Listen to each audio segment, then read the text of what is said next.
তোকে ছাড়া ভাল লাগে না।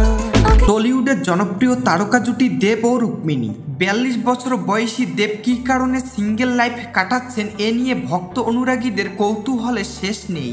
তবে সম্প্রতি এক সংবাদ মাধ্যমকে দেয়া সাক্ষাৎকারে দেবকে প্রশ্ন করা হয়। সেখানে তিনি জানান, কোনো খান হতে চাই না। দেব হয়েই আমি বেশ ভালো আছি, তবে এই নয় যে আমি সিঙ্গেল ব্যাচেলর লাইফ লিড করব। তার এমন মন্তব্যই জানিয়ে দিচ্ছে বিয়ের প্ল্যানের ইশারা। কলকাতার জনপ্রিয় তারকা জুটি দেব ও রুক্মিণী। দীর্ঘদিন ধরেই তাদের প্রেমের গুঞ্জন বাতাসে। এই জুটির বিয়ের সংবাদ নিয়ে ভক্তদের আগ্রহের শেষ নেই। সম্প্রতি এক সংবাদ মাধ্যমকে দেয়া সাক্ষাৎকারে দেবকে প্রশ্ন করা হয়, তিনি কি টলিউডের সালমান খান ভাইজানের মতো তিনিও কি সারা জীবন একাই জীবন কাটাবেন বলে মনে করছেন?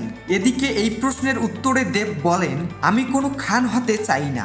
দেব হয়েই আমি বেশ ভালো আছি। যেখানে আছি, যার সঙ্গে আছি, বেশ ভালোই আছি। তবে এই নয় যে আমি সিঙ্গেল ব্যাচেলর লাইফ লিড করব।